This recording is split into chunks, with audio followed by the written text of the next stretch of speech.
Hi, everyone. I'm calling to order the meeting of the Livable Roadways Committee. It is Wednesday, June 21st at 9 a.m. I am Kansas City Councilwoman Lynn Hertak, and this is my first meeting chairing or even attending. So I appreciate you all, and if I do something that is not normal, please let me know. So we're going to do a quick roll call. Oh, a slide first, and then we'll do.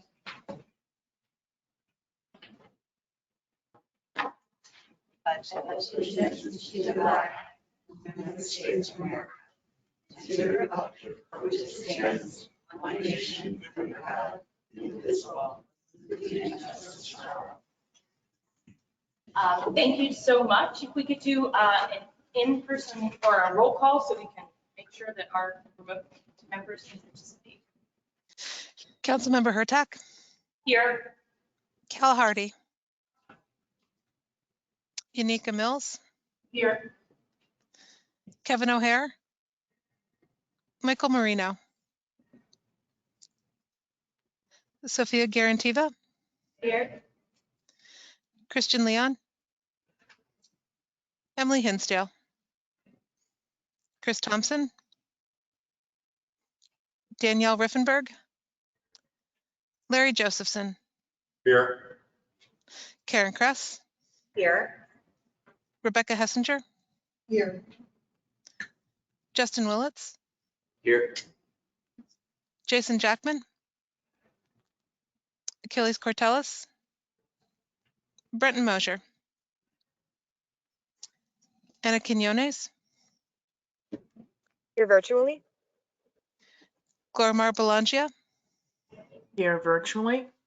Carlos Ramirez. Here. Una Johnson. Catherine Coyle. Here. Melissa Colazzo. Arizona Jenkins. Here. Gus Ignis. Here.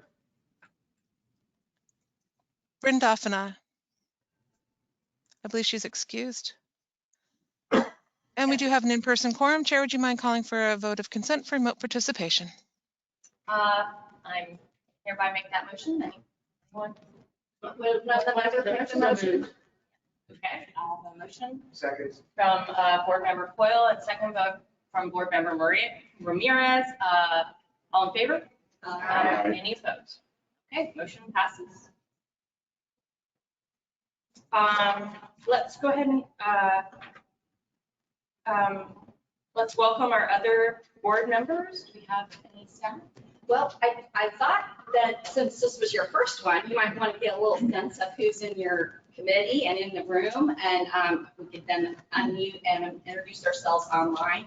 I think we could afford that time today. So I'm Lisa Silver, your liaison, TPO staff, and I was previously a Livable Roadways member, so I served in David Hayes' capacity. He is your vice chair, but he is on vacation today, so he's usually at your left side there to help pick up any slack if you have to leave early or need anything.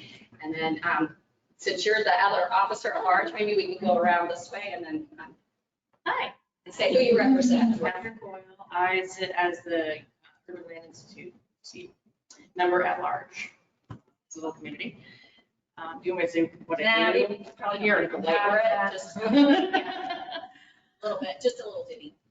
Hi, I'm Larry Josephson. I work for the OCC Public Works, in the Technical Services Division. And my background is design. When we know each other, but I work with the Tampa Downtown Partnership. Justin Willits Hart. I was on this committee when I was at Hart before, so my first time back, but not new. Can't resist. I'm Gus Ignis, and I'm the transit user representative. So I'm a general volunteer. Give my opinion. Okay, I'm with Greater Tampa Section ITE. I'm the representative. Yanika Mills, I'm with the Planning Commission, and I am the liaison for Kansas City School Districts. I'm Rebecca Hessinger, Hillsborough County, and I'm executive planner for Community and Infrastructure Planning. My name is Sophia Garantiva. I'm with the Planning Commission on staff, and I'm serving as David Hay alternate today. I'm 88 guy. Okay, maybe I'll go down the list here. So let's see. Anna, would you unmute yourself and tell us who you're representing?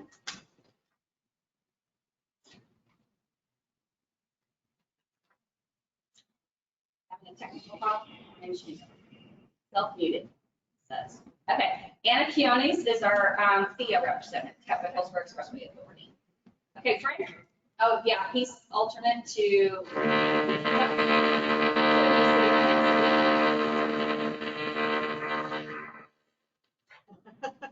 Time's up. Yeah. Lori, will you unmute yourself and tell us who you represent?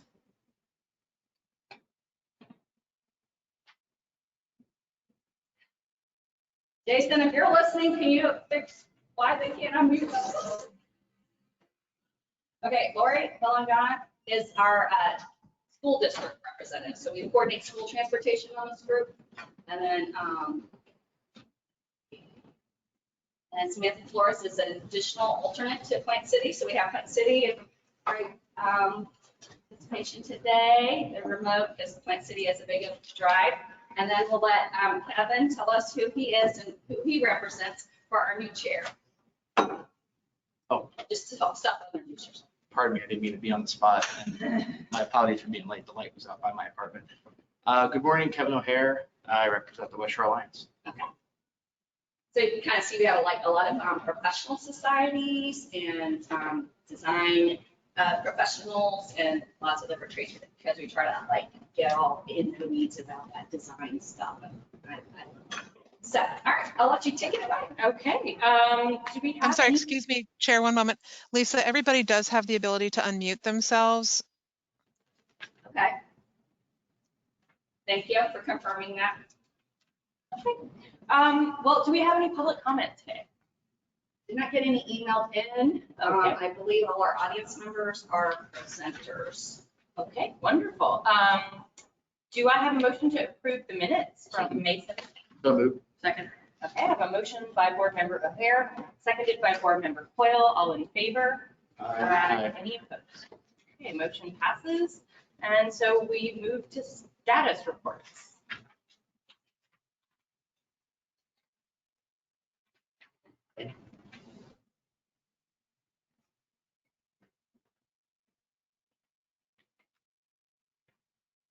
All right, so some of you are a little newer, so I'll just remind you that State Road 60 has a long and varied history with this committee. We've seen overlay presentations from Kathy Coyle when she was with the city of Topeka way a long time ago. She was like a baby planner. And then we've seen every variation of the projects you're about to see, and you guys made meaningful comments. So I thought this would be very rewarding for you to see what of all of that feedback was implementable along with corridor. She's just got some highlights of, I think, of the 3 different projects. Correct, yes. So I saw this at the West Shore Alliance Transportation Committee and wanted to steal and bring it over here so you guys could have that.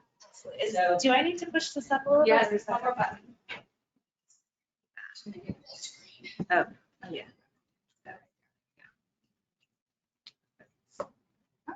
Okay. Take it away, Andrew. My name is Kara Van Etten, and I'm FDOT GEC project manager for 2 of the 3 projects that I'll be presenting today. The first project I'd like to discuss is along Kennedy Boulevard from West Shore to Woodlawn. The second project, usually I'm up there pointing, but the second project is from Hoover Boulevard to Church Avenue.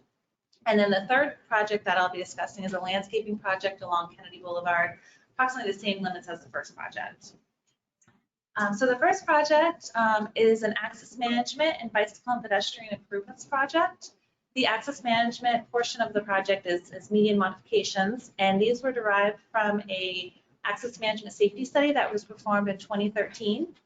And then when design kicked off, we further justified the access management change by reviewing the crash history. And then the bicycle and pedestrian improvements, the FDOT partnered with the Hillsborough MPO, now TPO, to perform a multimodal safety review of the corridor. And this looked at improvements that increased bicycle, pedestrian safety and comfort along the corridor. Construction started January 2022 and it ended earlier this year.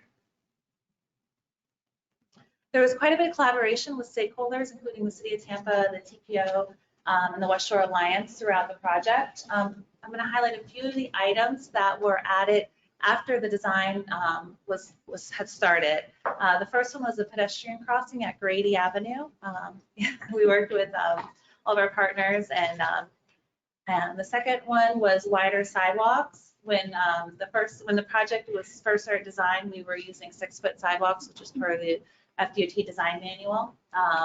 And we talked and we were asked to look at wider sidewalks. So we were able to add 8-foot sidewalks within the right of way, which was a good feat. Also, the City of Tampa funded pattern pavement at signalized intersections. So there's a pattern pavement with a high emphasis crosswalks. The speed was reduced, both design and posted speed, from 45 miles per hour to 40 miles per hour. The speed study was done and it was approved to reduce the speed. This helped preserve landscaping space in the medians. It reduced the left turn lane length, so we were able to widen the grass portion of the median area. There was also quite a bit of public engagement, both through design and construction of the project. As I mentioned, we did do access management changes, so we had a virtual public meeting. It was COVID time, so we had to get a little creative when we did the first ever drive-through public hearing in the state. So that was very well done. We also coordinated with individual property owners through driveway modifications, right-of-way encroachments, and also license agreements to harmonize the sidewalk throughout the corridor. Like one location is the urban center. A portion of the sidewalk is outside of the right-of-way, so we were able to get a license agreement and go to their property and harmonize it. We also did presentations to stakeholders, to the TPO, West Shore Alliance, City of Tampa. And then we have a public information video as well, which highlights these improvements that I discussed today and some others. And all of this information, except for the coordination with individual property owners, can be found on the Tampa Bay project website. It's on there below, but if you're familiar with it, you would use the FPID number to access. And then up for our chair, I'll remind the committee members too, that all of the presentations, you never have to ask me anymore, just send them to you after, because they're posted on our calendar page with the links to all of them, so you can go find them and then find the links embedded in. Perfect. That makes it easy. And as I mentioned before, construction is complete. So I'm going to highlight a few of the changes before after construction. This is on Kennedy and West Shore on the southwest corner. As you can see, the left-hand side is the existing condition, and there is a free flow right turn eastbound to southbound West Shore with a pedestrian refuge island and 2 legs of crossings in order to cross one way.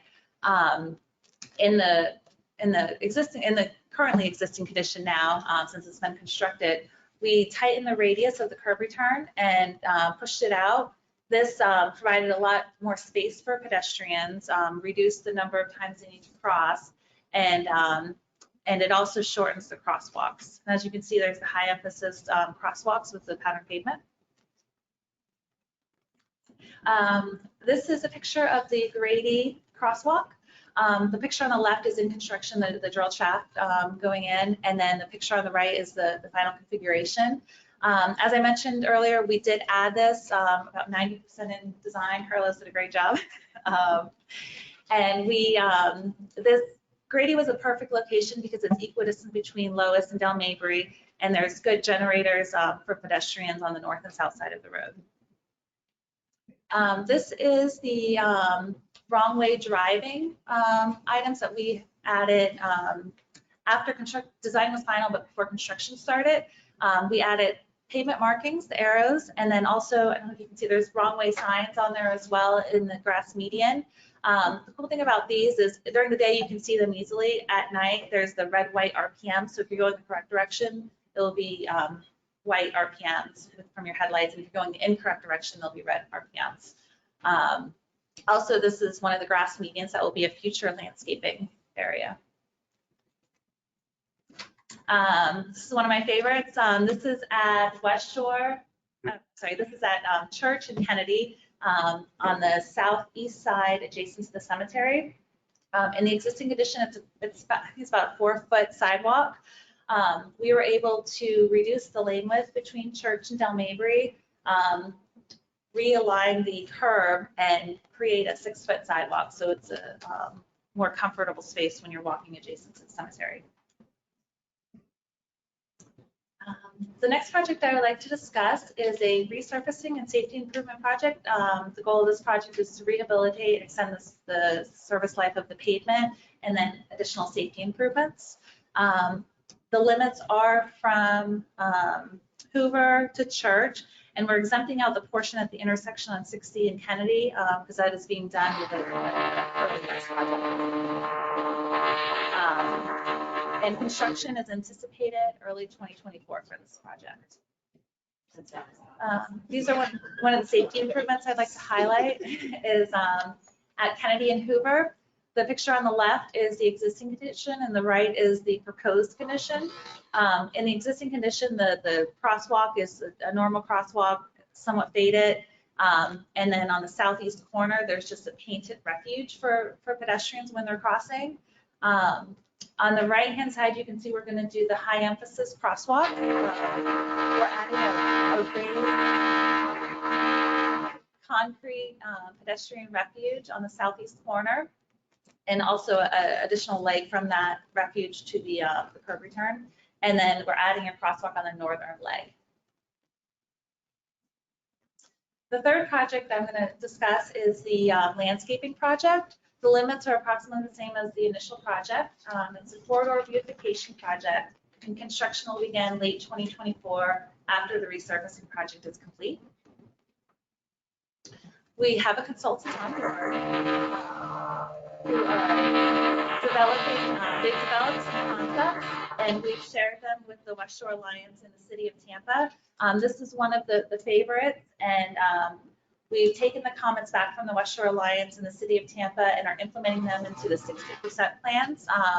60% plans will be in mid-July, August, and we are also doing ongoing irrigation coordination with the city of Tampa.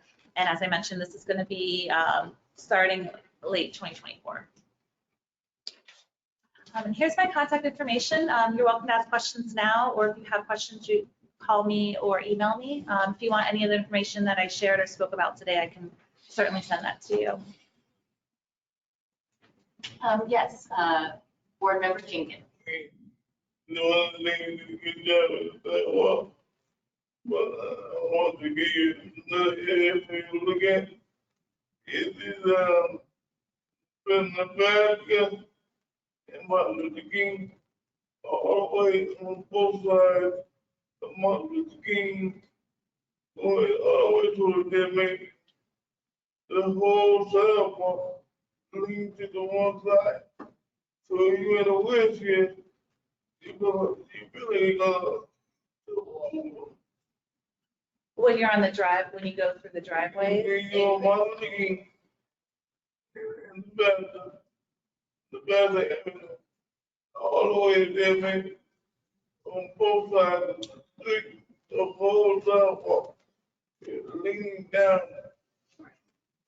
I think that might be So a MLK. Craig Fox project, so Okay. we can dig into that. I noted the location for you. Okay. That's outside the limits of this project, so you're probably not very familiar. I do know it's in their work program, so I will get that communicated.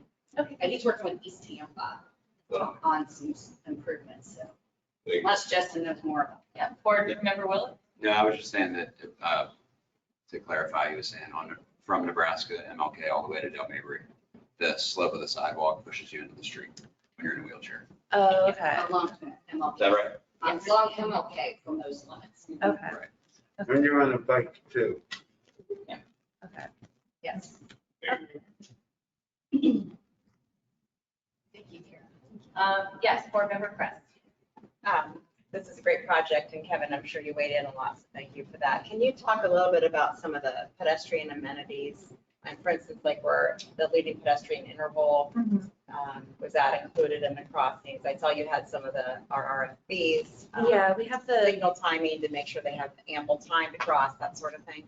yeah, we did do the LPIs, and then we have the Hawk is the Grady, the pedestrian crossing at Grady. And then signal timing, I know we did also add the McDill, or the Woodland crossing. I think once it's implemented, we are going to be timing the signals. I think down to the new 40 mph, so Yeah. they can adjust it and platoon it for the corridor. And that was great. You were able to get more landscaping because you lowered the speed limit. Like what a win-win. Yeah, absolutely. Yeah. Were you going to add on, Carlos? Yeah, I was just gonna add on to her, just full disclosure, I was the traffic engineer of record on this project, on the design project. And it was just primarily focusing on, like you said, the medians and signals, but the city of Tampa does a wonderful job being able to adjust the timings accordingly. So for our project, we primarily just concentrated on the various timings, which were the yellow, reds, and the stone walks, to make sure that the pedestrian had enough time to cross the street with the new geometry that we're putting. Board member Ignis. Just for clarification, I see Woodland all the time when we talk about Kennedy. Where is Woodland and Kennedy, and where is Hoover and Kennedy? Let me I go to live the in that next. neighborhood, and I can't figure out where Hoover is. Okay, let me go up here. So Hoover is when you get off 275, this intersection. And So it's then- actually past them all towards the interstate entrance. Yeah. It's all Where the hotels are. Yes, if you're going westbound, it's past the mall, yeah. Okay, And then Woodland is where Henderson comes okay.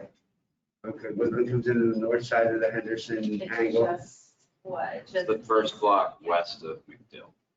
Okay, where the dry cleaner is, and the vacuum store used to be. Okay.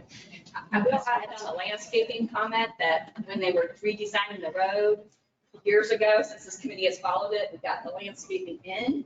And when they were gonna do the safety improvements, it was gonna cause all the installed landscaping to be removed because they were gonna be narrow concrete only medians. So of course, the comments pushed back about, what? We finally got some landscaping that get ripped out. So they got creative and they're like, well, we lower the speed that allows us to have shorter medians and leave some of them. So you'll still see a loss of it, but not a complete loss of it. So, yay. Board member Williams. Sorry if Karen might have said this, I got distracted for a moment. The intersection of McDill and Kennedy, did you do any modifications to the signal timing there? I know that the eastbound left turn at McDill tends to queue up into the through traffic and it kind of breaks the whole intersection at Henderson. And We then stopped just shy of. I was just Yeah, I noting think that. traffic ops might be, looking at this, we are doing the test. Yeah, might move another one. But I'll follow up with them as well. That'll be a fourth project. And then where's the, so the furthest east is Woodlawn for this, and then the next project is a resurfacing. Yeah, it's resurfacing. There was going to be drainage improvements as well. I'm not sure how much of those were implemented. I'm not the project manager on that project. Kevin is, but yes, this one's. Stops at Woodlawn. Okay, thanks. Good question. Board member Kress. Thanks. Transit, coordination with transit, were there any improvements made as part of this project at all? We did coordinate with HART at the beginning. We put the bus stops back to the locations that they were, and we did add bus pads for the bus stops. But there weren't any new locations as part of this project. Yes. In the picture design, there are palm trees on the medians. Were they meant to be shade? I mean, I know the last meeting we talked about, it was mentioned that the city has tons of money to put in better canopy. Is that really, that's a decorative, the palm tree, or You have to try to put in shade in the middle of the street, particularly where there's crosswalks. It's for beautification. Just for beautification. Yeah, these, for the median portion. We did, like around where it's the Taco Bell. We worked with, when we were developing the sidewalk, there were some trees there that we wanted to keep shade trees for the sidewalks. And the other thing is on the southbound side of Kennedy, when you ride your bike on the sidewalk, riding your bike on Kennedy, there's a number of places, particularly where there's bus stops, where it becomes this maze, like you have to turn and you have to make like 3 turns to get around the bus stop. So when you're riding your bike, it's a very short turning distance. So it really is almost better to move down to the next street, which is what, Cleveland or Platt, or I don't remember. There's Cleveland just to the south. That one street south, Yeah. rather than ride on Kennedy. So just so you guys know, that zigzag doesn't work for, I don't know how it would be for people in a wheelchair, but it's definitely difficult for people on a bicycle. I would hope that's by design, though. We shouldn't encourage bicyclists on Kennedy. And that's a really dangerous road to have bicycles. So I would love to see more push for bike boulevards one street off instead of focusing on Kennedy. And I believe the city of Tampa is working on alternate, I think Cypress is what they're. Gray Street, yeah. Which is great, but if you're going to businesses in Kennedy. Yeah. I mean, True. that is a major, Yeah. I don't know what you would call it. I'll just say the old shelters tend to create that problem. At a slow speed, the ADA path is fine in a wheelchair, but at a higher speed on a bike, it's a little more obstruction. The new shelters we're putting in, as much as we can, are slimline, so it won't be as much of an obstruction on a bike. But given the lower ridership on Kennedy, the prioritization of those shelters is probably going to be pretty far down the list. Board Member O'Hare. Just wanted a general thank you to folks on the board here for the years of feedback, at least from the Alliance perspective, and I won't talk too long because you've already gone to our committee. And I know we have another call probably soon once we have 60% on the landscaping, but this has really turned out to be a pretty good project in terms of how the landscaping is meshed in. I mean, we've been talking about details such as, you know, how the laying of the bricks kind of mind tricks you as a driver into slowing down on the median. So that's a really good improvement, and glad that we're talking about that rather than, you know, what we can do to get a 6-foot sidewalk to be a 7-foot sidewalk. I mean, the fact that we have wider sidewalks on a large part of Kennedy where they weren't before is a great testament to providing some sense of walkability, given the nature of what Kennedy Boulevard is, the reality of it. The last thing I will say, just for kind of context here, is through the Alliance with Special Service Dollars, one of the things that we have been targeting is Grady Avenue really being a north-south low-stress corridor for bicycles and pedestrians within the West Shore District. So working with the department to get that crossing in is huge, because really Grady is goes as far south as I believe down to Gandy Boulevard, I think. I don't have a map in front of me and I haven't finished my coffee, so I'm trying to remember where my roads are. But, you know, it starts with these types of crossings and how we're able to connect things in a safe way. So we're very excited because we have the south end fixed. So now we can focus on the north side, which we have a couple of thoughts. There's a canal design where there's a current canal. We have to do a feasibility study to see if it's actually worth investing in. But, you know, it's a really exciting part and a lot of forward thinking by the department. So flowers where it's due. So thank you again. Yes. Well, I would like to acknowledge that Christian Leon joined us, and I want to make sure Gail knew that he was in the room. And you can say who you represent to our new chair. You can introduce yourself. I'm substituting for Emily Group. He's our livable communities representative in the community. And then because our landscape architect had an RCP that couldn't make it today for the city of Tampa, I want to give them kudos, because I presume, because we've been told that the Department of Transportation does not fund or pay for landscaping. It was an interlocal agreement with the city of Tampa. Is that correct? We, the city of Tampa will be maintaining it Maintaining, with, okay. I think with the help with So the West initial, Shorelines. okay. the initial And there is, the department does have grants that are used for landscaping projects. I think we have Oh, good. to spend a certain percentage of our Yes. construction funding on landscaping. So that's the avenue that we're using. Great. So you put it in, they don't maintain Yeah, yeah. And the local jurisdiction has to, so it's just the DFO for continuing to fund that and allow that. Yeah, but that did make me think of palm trees and how difficult they can be to maintain, so hoping that, It's a very constrained, yeah. there's only so many things that will stay alive in here and be Yeah. vertical. The one thing I will add on that is the city staff has been kind of hand in hand with our conversations, and the Alliance has been in participation with it because we do have a vested interest in what the medians look like. And Absolutely. obviously want to, do our part to help the city take care of them. So, I think all of us have really been at the table since the beginning, and that's been at the forefront, which is what does the maintenance cost look like long-term, and how are we putting things in the ground that are not just easy to maintain, but also, help with the larger goal of slowing down speed. I mean, some of these concepts have like big, large boulders. We've looked at different types of plants. So it's been eye-opening because I honestly didn't know there were that many plants you could put in the median. But then again, you learn something new every day. So. Board Member Chris? Thanks. When I first met Kathy when she was at the city, it was because you were doing an overlay. Yeah, for Kennedy. Yeah, and I don't remember what the western boundary was, but I just kind of wanted to throw that out, that it might be good to kind of try to continue that down the corridor. And, new development would go right at the building with the parking behind. It's kind of like a lot of design standard type stuff from what I remember. So. Yeah, we married the two. At Western Overlay. It literally butts right up against. I think Okay, it good. might be around Church is where it Okay. stops, Kennedy Overlay. So you feel good that that's all in place? Yeah, and the Western Overlay's been amended several times, but it's married. Okay, good. And I believe the overlay helped them in negotiations to get DOT not to put in their minimum standard. That's why you get a little. That was how we got the wider side. Got it. Yeah. Ours, I think, calls for either 8 or 10. I wrote it in 2008. It was a really long time ago. We can talk more about the put it still. I know.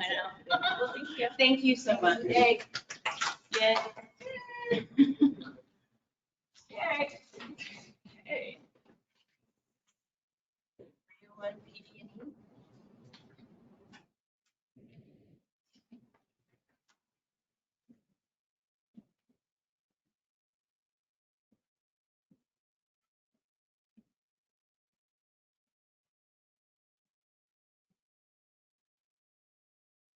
Should I just start?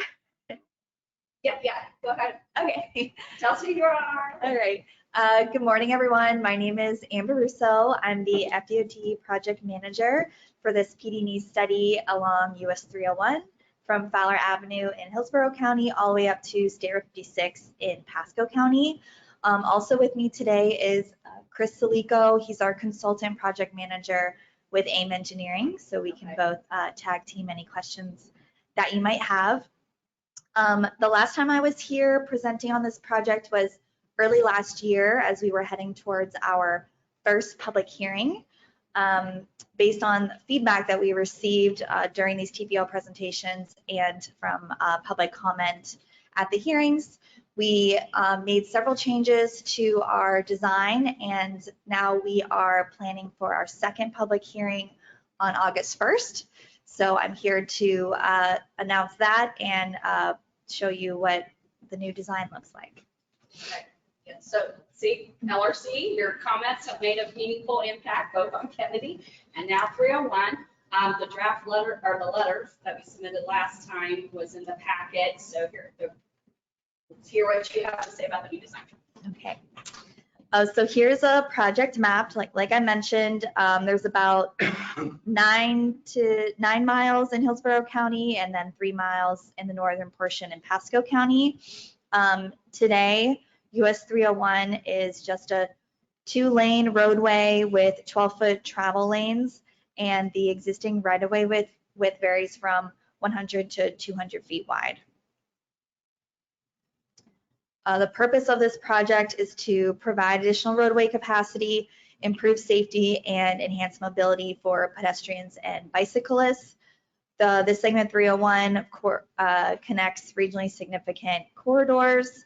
It's also been designated by both Hillsborough and Pasco counties as an emergency evacuation route. Of course, we took a look at the traffic volumes and the projected volumes in year 2040. They're expected to range from about 28,000 to 49,000 vehicles per day. So if no improvements are made to the roadway, we are looking at a level of service F in both directions during the peak hours. We also analyzed the crash data during the 5-year period of 2015 to 2019. There were a total of 464 crashes. This included 16 fatalities. However, there have been more since 2019. I don't have the exact number. There were a total of 338 injuries and 5 crashes involved a pedestrian. The crash rate for this segment is higher than the statewide average, as you can see in the table. Okay, here's a look at our previous typical sections that we took to the first public hearing and a look at our new preferred roadway typical section. So starting in the southern portion of the project in blue on the map, this is 301 from Fowler Avenue to Stacy Road. Previously, we were showing a suburban typical section with a 55 mile per hour design speed. We have now transitioned to a urban section.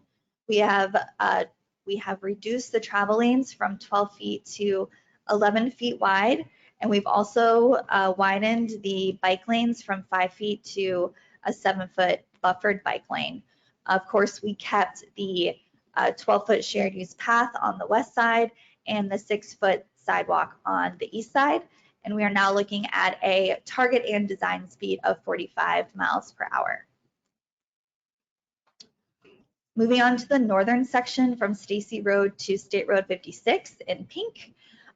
Previously, we had a rural typical section with a 65 mile per hour design speed.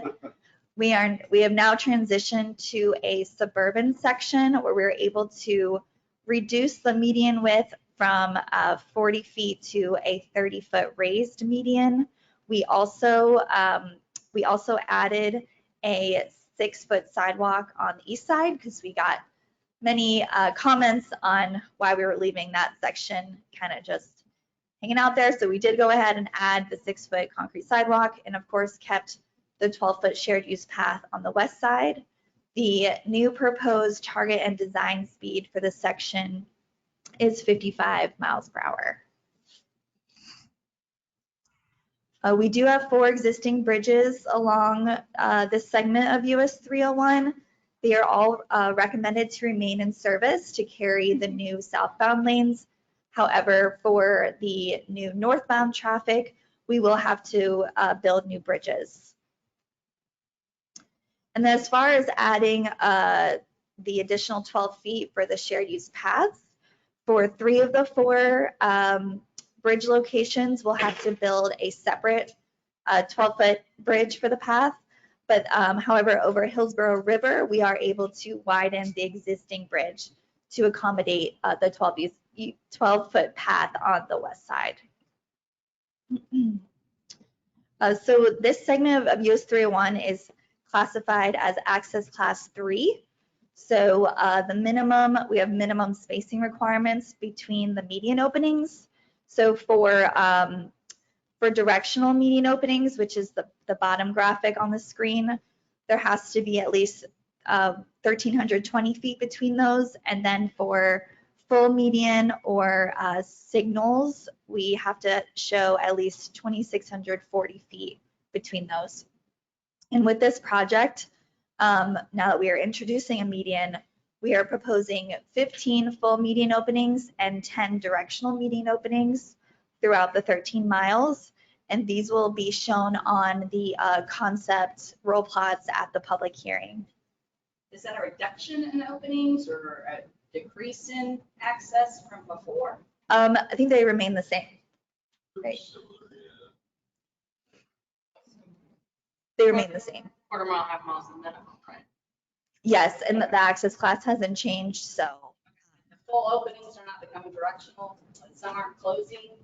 Oh, I'm sorry. I thought you meant from the from the first public hearing. Well, sorry. Today the road is undivided, so of course there are no medians. But from the first public hearing, I maybe tweaks here and there based on our typical section change, but no major changes. Of course, since we are widening the roadway, adding pavement, we do have to accommodate the drainage. So we are proposing 11 off-site stormwater management facilities and 7 floodplain compensation sites. And this totals to about 97 acres of additional right-of-way that will be required off-site.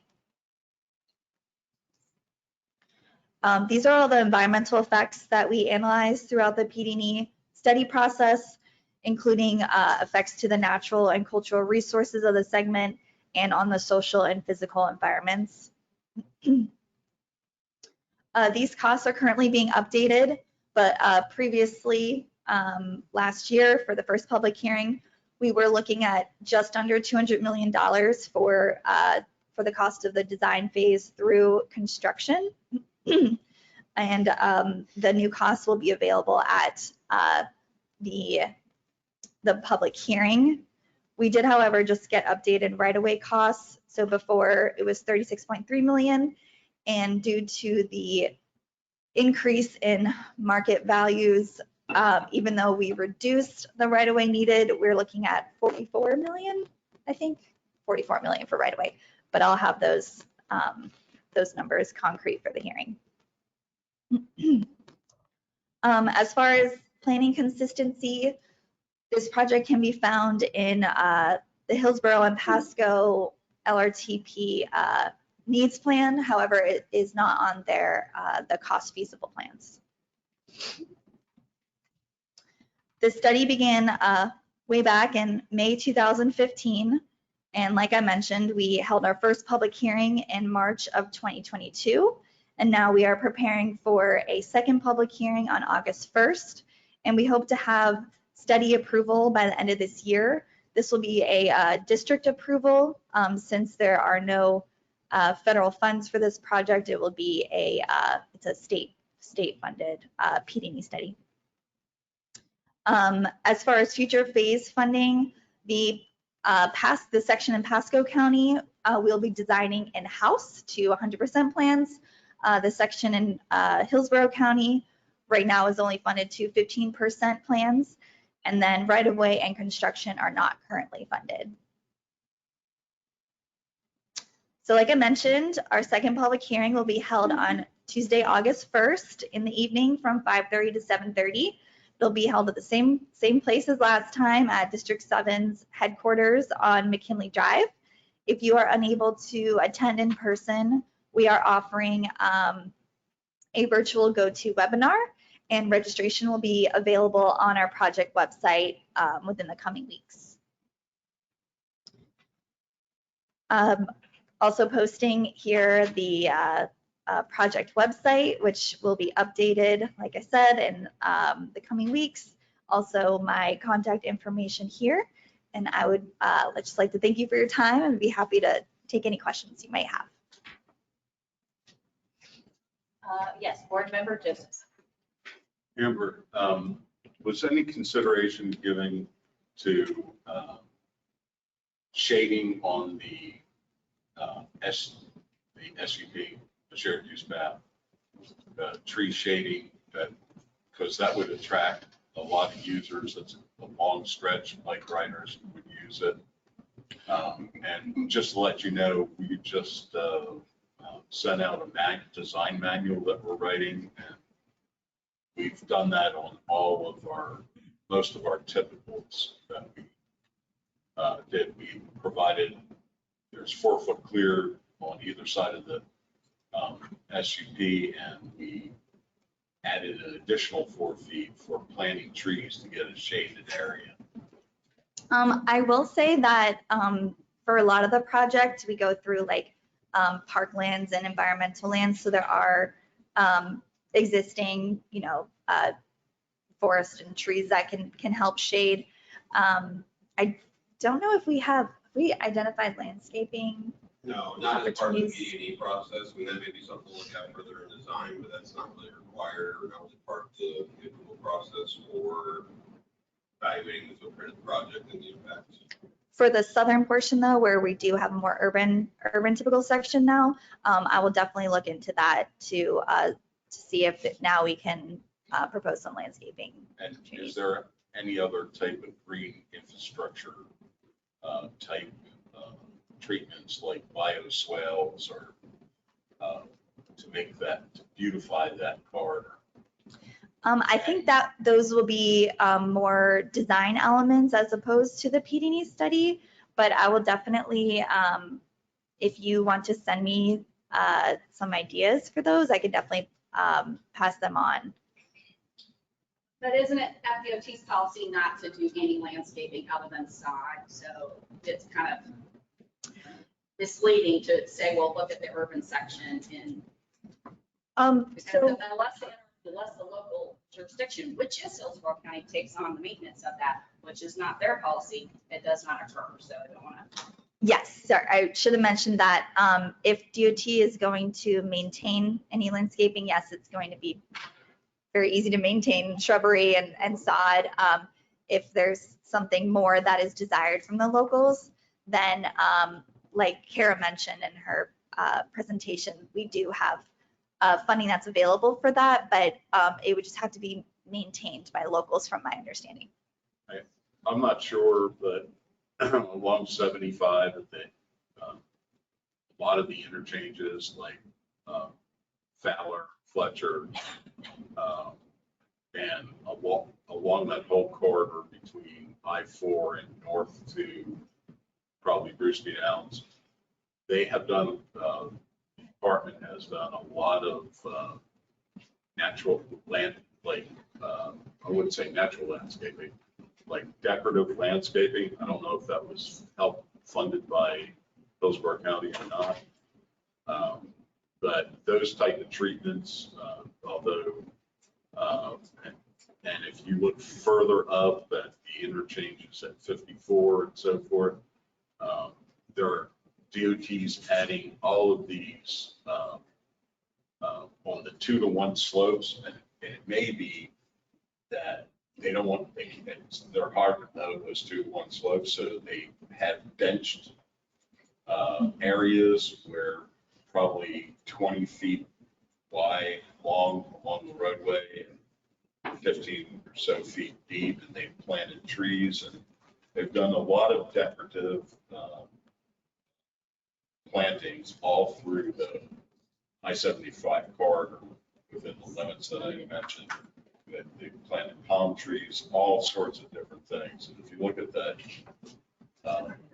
especially that Fowler interchange, there's a lot of decorative landscaping, colored stones, gray and white, making patterns in the ground and so forth. So just wanted to throw that out. Okay, thank you. Yeah, I'm not exactly sure how that was funded, but I would definitely look for that. If I may interject, because this has been a topic of this committee's for years, and mostly that the 1.5% that's dedicated that of all of their FDOT's construction projects that has to go towards some type of landscaping, that percentage is used for a lot of those gateways for communities.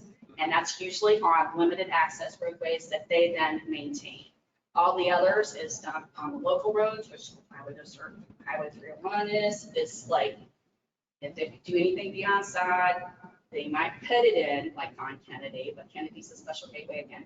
They might put it in, but then you have to have an interlocal agreement to do it. So like the creek myrtles on Highway 301, there are whole articles about the whole history there. They put them in, then it's up to the local county to maintain it. The county said, no, we're not maintaining it anymore. So then had to get adopted by the local community. But we could have a whole presentation just on that. So, and we have other things on the agenda today. So I just want to be clear, like we can make these suggestions ongoingly.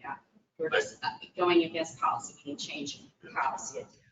I just wanted to mention real quickly, the environmental group in Hillsborough County, Environmental Services, have created a green infrastructure manual, and they're going to start promoting that. So maybe there would be some Yeah. Emphasis to try to get that funding.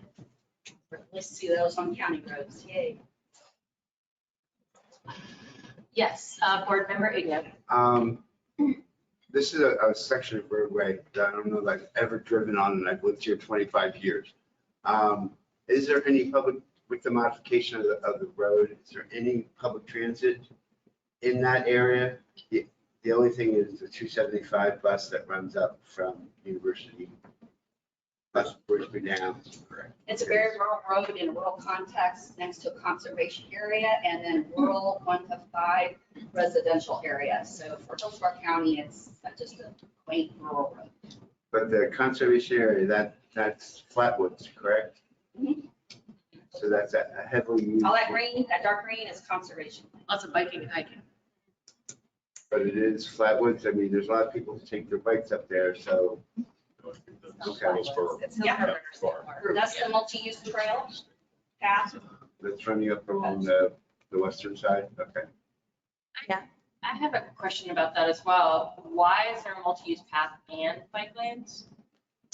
To accommodate the different types of bikers. So the high-speed bicyclists, they're going to use the road no matter what. So since this is a heavily used for bikers, we have separated those high-speed bicyclists from the more like recreational bikers that would be using the shared use path. Yes, Board Member Jenkins. One of the thing is, one bus that goes up there, one, it's 31. Justin? Bus 31 goes up, Bill 1 all day. That's the only bus that goes up. Also, I want to say that they are building new homes. So I want to make sure that when they build the town, they put in the little yellow, I don't know what it's called. Visiting there, The tackle. so they can know when you get on, get off. And the beacon, when you cross the beacon, 50 hours, time to cross the beacon. So 301 is a busy, and when you get off the bus 31, the only bus that you get on, go out there, and you may have to go home, go to where you need to go. They didn't have time to get home. Just concerned about signal timing, which I'm sure is in the design stage, and the tactile domes for the, make sure those are installed on the sidewalk and And bus 31, signal time. that's the only bus that goes up. And bus 31. Board Member Kress. No, I have separate questions. Go. Okay, so I'm pretty familiar with this area. Speeding is absolutely an issue. It feels like a very dangerous place. I like the hike and bike, so whatever you can do to protect me is appreciated. If you are going to do any kind of counting of vehicles, I ask that you also count people who are walking and biking, just as a best practice. I say that everywhere I go now. And with the, I think you said 97 acres of right-of-way would be needed. I'm assuming all the conservation areas will remain protected and you'll be able to avoid any of the right-of-way. Correct. Additional right-of-way, okay. Yes, the park did not desire a stormwater management facility on their property, so we're staying off of that. We do have a couple properties that are adjacent to existing environmental lands, and we've been closely coordinating with, so we have Swift Mud, we have the park and DEP, Hillsborough County lands, and we've discussed possibly them taking on that adjacent property, which they were interested in. And then just my last kind of editorial comment is, this is a $200 million project. And I don't know what Hart's total budget is, but it's not for you. This is just kind of for the universe. Like, where are our priorities? $200 million on one road. In a really rural section, as Lisa said. To fund development in Pasco County, so. Board Member O'Hare. Pardon my ignorance, and maybe Karen, you might actually know the answer to this since you're up in that neck of the woods quite often. How does the multi-use trail in this project connect with facilities, either additional multi-use trails or other paths for bicyclists and pedestrians, both on the Pasco side and then kind of more in the city side? How are we connecting? So on the southern side, there are proposed, well, we're doing a feasibility study for a shared use path along Fowler Avenue from I-75 to the, sorry, I don't know the exact limits, but it would connect to this project. So there's a connection on Fowler, there will be a connection on Fowler Avenue, most likely. And then to the north in Pasco County, there is an existing shared use path on the south side of State Road 56 that would easily connect, since we'll be on the west side and that's on the south side. And just to follow up on that, where does the Fowler 275, what does that connect to? Or is that not discussed so far? Some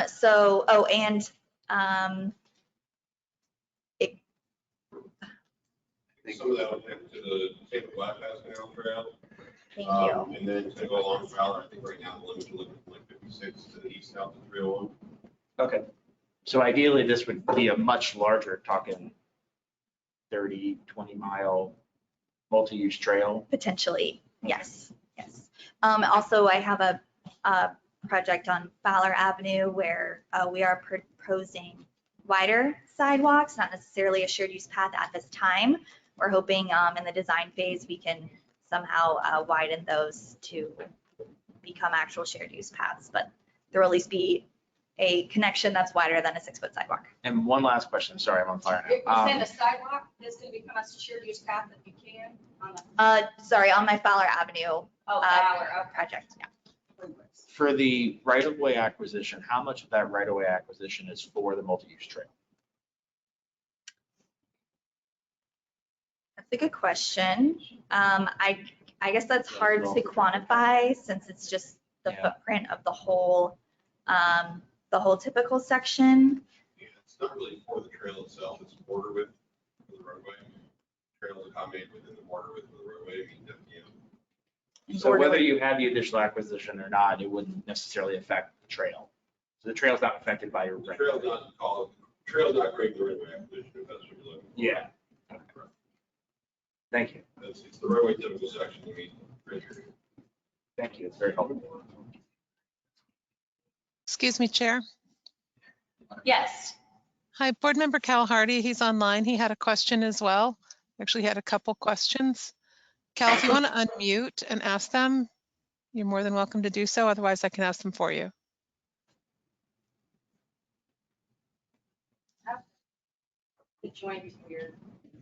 Hey, sorry, y'all. I have kids. That's why I was trying to be muted. But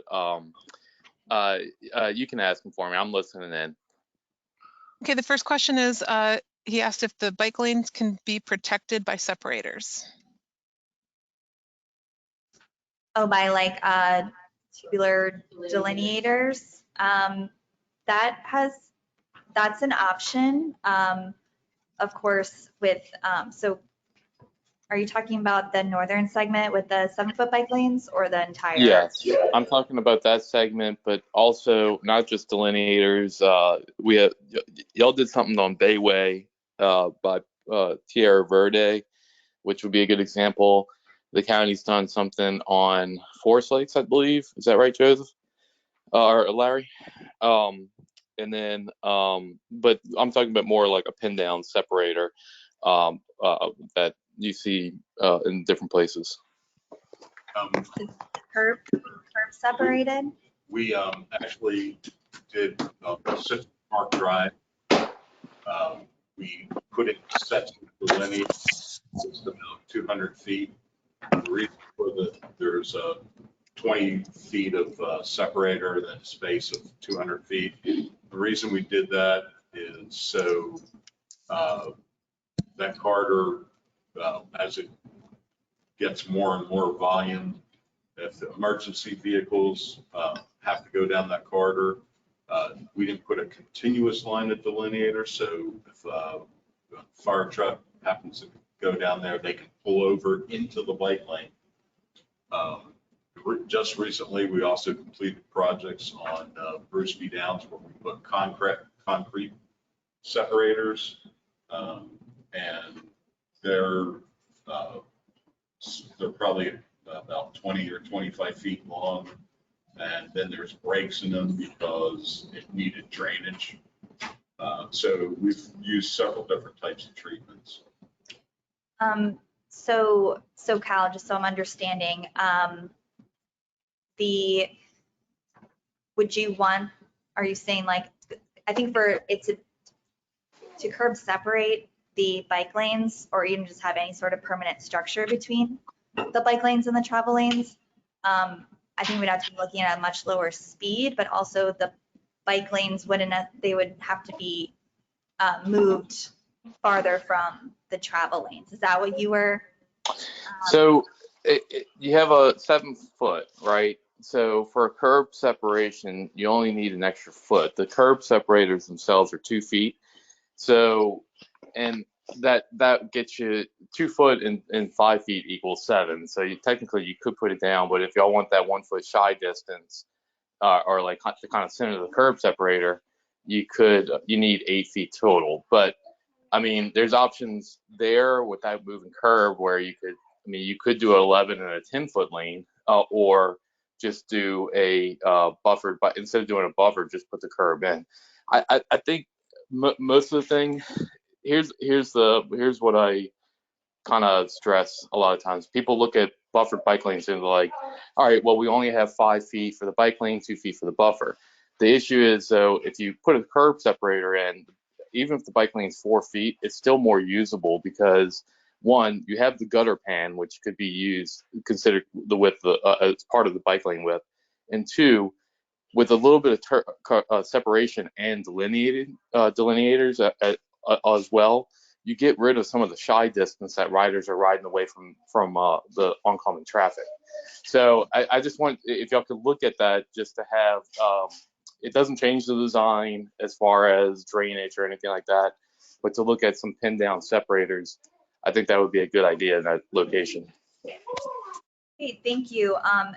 Yeah, I'll look into those examples that you mentioned. I'm curious what the speed is on those roadways, because we would be looking at 45 miles per hour here. So I'll just have to see if that's a viable. Lowering the speed is not a bad thing. Also, the separators, you narrow the lane from 12 to 11, correct? Yes. Also, the separators will also give the perception of even a confined area and will help lower the speeds. But just in your own stats, you pointed out as a safety concern on the corridor and part of the impetus for the design. I'm the Vision Zero coordinator, and I'm telling you, our comments have been related to safety. And I'm not seeing all the safety recommendations apply here, so. Cal is exploring some others. And then to get back to Chair Hertek's thing, so we have 7 shown here, upper only, but the committee's discussing the idea of making it more protected versus just upper. But then your other cross section only shows a 5 foot, and I presume that's just a shoulder. It's not designed as a bike lane because your speeds are designed in excess of where you guys. No, I'm at the other cross section. Oh, yeah, I just moved it. Right. That's 5, right? Even in the proposed. So this is a shoulder or a bike? Looking at current on top, previous below. Right, still 5, either way, Yeah, 5. the high speed section, 55 speed or suburban section, yes, it's just a 5 foot paved shoulder, non-marked because of speed. So somehow between the urban cross section and this one, we have to get everybody off of the road. Because it's not designed for them to be on road facilities. Right, but like Amber mentioned earlier, I think that's why we have the shared use path for more of your recreational users will use the path on the west side. And your bike will still, your long-term cycles that are going the 25, 50 plus mile ride will still use that 5 foot shoulder. Going back to the curbing a little bit and tightening that roadway up even more, is this is a very high truck volume roadway. So to go to 11-foot roadways and introduce a tight curve on that side, maybe a constraint for the trucks, so that's something you have to consider there as well. And that's why we provided the buffered bike lane, so that actually gives them an extra foot and a half, 2 feet of space for a truck, that if he has any issues there, he's got space. This is a very high truck percentage roadway. There's a lot of freight corridor, all throughout the state. Why wouldn't you want to protect bicyclists the whole way with a 7-foot? You can't put we're not gonna put a 7-foot buffered bike lane on an all-hour speed. It's just not something that's practiced. It's not the MDM. Which goes to the question, why are we designing that type of roadway in this context? Yeah. It just doesn't seem right. Board Member O'Hare. To piggyback off of those comments, why not just move the bike lane and add a separated path to the multi-use trail so that bicyclists and, folks that are on the trail have separate paths? Wait, sorry. And then So just get it off of the road completely, because I think that's, well, no, just add the bike lane to the shared use path and take it off the road. So that's completely separated. yeah, that's what I was kind of alluding to before. Make a bigger wanted path, like yeah. Even, if we had like a curb separation on the shared use path to kind of separate those higher speeds versus the more recreational. Because there is a point to be made about truck traffic on 301, statewide. I don't know what the traffic is at this stretch of it particularly, but you're trying to do too many things on one road, and I think it's commendable, but the intent is there, but the safety is still, we're 45 miles per hour. I mean, that means it's probably folks are going 50 plus without any kind of barrier that's going to protect them. So you're talking about bicyclists, the handful of them that are going to use that. This reminds me very much of Courtney Campbell Causeway in West Shore, where we have a bike lane there, and we did a non-motorized counts at that intersection between Rocky Point and Courtney Campbell Causeway. We found 13 people over the course of 2 days that actually used the bike lane. The rest were on the trail. So a wider trail is used by much more of a broader audience than your typical recreational speed bicyclist who's on a $2,000 bike. Like, they're going to use that trail, and there's probably enough of them on my hands and toes that can probably use that trail on a given day. So widening multi-use trail or adding a separation so that those bicyclists still have the path that they're going to use, but the wider majority of folks that are going to use these facilities also feel safe. And then, to your point, truckers can get by and not necessarily have to worry about, am I going to hit? Understood. Yeah, I'm taking notes. Can I add to that though? On that same point though, if you have an unbuffered bike lane that's not used, you also have 7 feet of extra pavement for extra speed. So if you don't add, it's just a shoulder at that point. And then I don't know if you have any inside shoulder, but if you do, we're talking minimum design standards, and with the design that y'all have, I'm pretty sure that y'all probably have some kind of 1.5 foot inside shoulder. So you're really not talking about 11-foot lanes there. So we have on the southern section, we have 11-foot travel lanes, 4-foot inside paved shoulder, and then the 7-foot outside bike lanes, which we would still want the shoulders even if we weren't introducing bike lanes. That's fine, but that's also 15 feet on one side and 18 feet on the other side of uninterrupted space. So what I'm getting at is you talk about people using the bike lane. It's almost better, like, if that's the case, then remove the bike lane in that sense and do a wider trail. Because at that point, at least you get Here. Yeah. Yeah. We love bike lanes, and we love buffer bike lanes in the urban context. This is a straight, fast roadway in the existing situation. You're redesigning it, and we're concerned that you're designing it in a way to add all this multi-mobility that's not going to get used in that context, because it's a rural area. And so now you're just making a raceway even easier to race down. In a true urban context, we're constrained. We have walls and buildings and everything else. Here, we have the space to create something separated. Create it. So That's, I mean, Or make it protected so that it's Yeah. usable in the context of the roadway. well, also Because allow- people like us are not going to want to get on the sidewalk all the time. So we do have people that use the roadway. If they're going to use the roadways at these speeds, then use your design manual that has the creativity to put the protection in. If it's not great because of the trucks, then add another foot or something to make it comfortable for the trucks and the bicycle. And at the same time, you're giving the space for the trucks. Let the freight go. Let them have their path. Board Member Willis. Clarifying question. If they were not bike lanes, what is the minimum shoulder width that you would have to build on the high-speed section? I want to say 5 feet, but So if they didn't build bike lanes on the 5-foot shoulder, there are some cyclists who are still going to use that shoulder as a bike lane, right? So they have to build a shoulder and people are going to use it. So they should accommodate the few people who are going to use the bike lane on the shoulder. Yes, I agree, they should probably buffer it, but those people are going to use it. So if it's not striped as a bike lane, then the news comes out and says they were illegally riding on the shoulder, right? So the best you could do is try to buffer it, make it protected, because there are people that are going to use an unmarked shoulder either way. Most people, and as somebody who rides for casual with a kid, sometimes as a fancy fast bike rider, not as much as I used to. I've used those kinds of facilities. It's terrifying. I used the Courtney Campbell shoulder when nobody should have, and I almost got run over by a truck. There are some people who are still going to do it. Most people are going to use the shared use path, which is perfect and going to work great. So I think it makes sense to try to add a physical barrier for most of the corridor. But if somebody's going to use the shoulder, whether it's striped for a bike or not, we have to market the best we can. And I think that's kind of where this lands. Like, you can't just say no bikes on the shoulder because people are going to do it. And then if somebody eventually gets hit, well, they were illegally riding on the shoulder, right?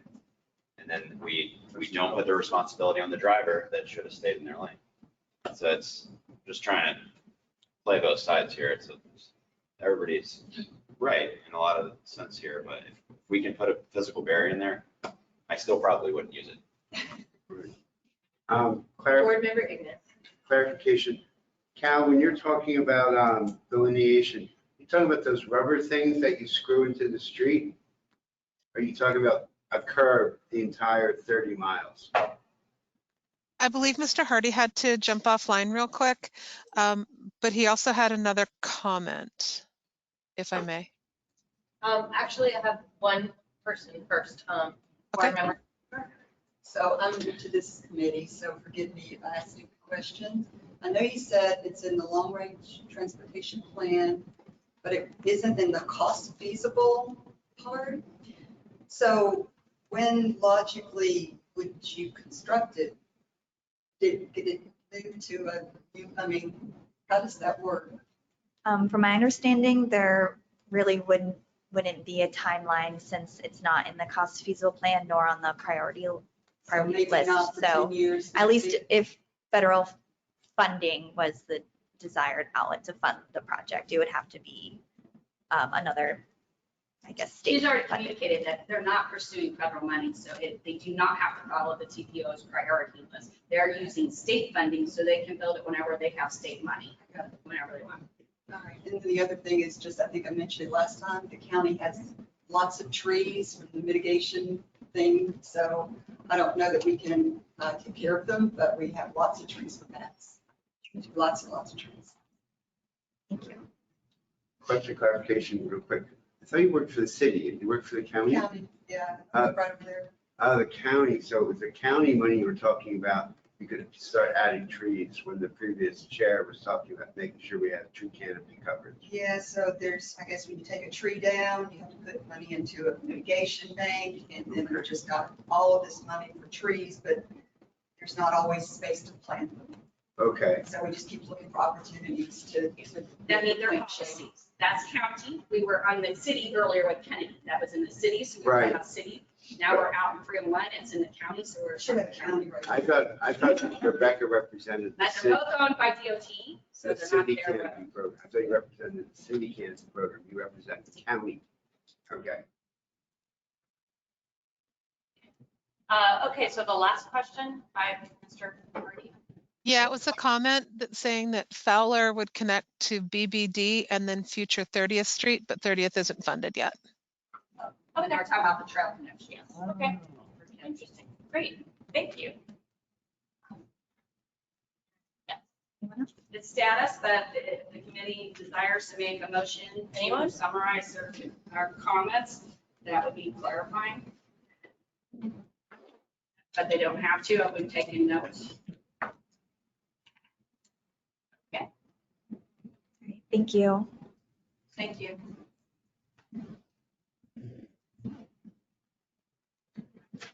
Board Member Kraft. You're next. Oh, I think. Oh, yeah. Oh, Sorry. We get a double delight today. I saw this presentation before, and so it was dual. At the time I was scheduling it, only Karen was available, but now Christina Costa is available, so she's going to present her half, and then Karen will come in and summarize with some policy.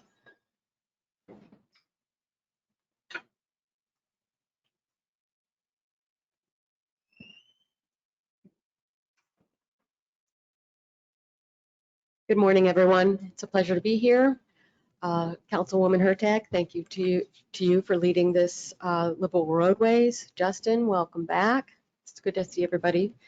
I'm Christina Costa. I focus my time and energy in our community on active transportation and micromobility through my efforts and leadership in the Walk Bike Tampa organization, where I'm on the board, and also the social enterprise that I launched almost 10 years ago called Pedal Power Promoters. So Karen and Lisa invited me to give this part of the presentation as a preface so that we could talk a little bit about national and global practices on parking and kind of why and how it got to be so broken in our systems. And so then Karen, of course, is going to give you the local perspective. So Paula Flores and I traveled to Seaside, Florida. Do any of you know where Seaside is or what it is? So Seaside is considered the birthplace of the Congress of New Urbanism, and every year they give an award for someone who, kind of like a Lifetime Achievement Award. And this year, that award was presented to Donald Shoup. How many of you have heard Donald Shoup's name or know it a little bit? So we went to Seaside to hear Donald Shoup and meet him. Frankly, he is really an icon in this space. He's considered by the Wall Street Journal a parking rock star and the Yoda of new urbanism. And he's really a very funny guy as well. We heard speeches from a variety of people. If you ever get a chance to go to the Seaside Institute Awards, do it, because the award recipient handpicks the other presenters.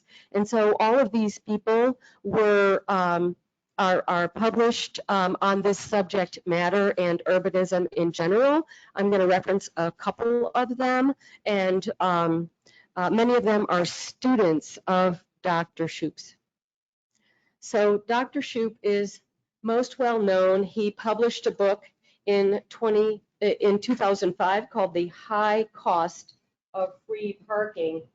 And he noted, and this really resonated with me, and it will with you too, thinking about parking seems to take place in the reptilian cortex, the most primitive part of our brains.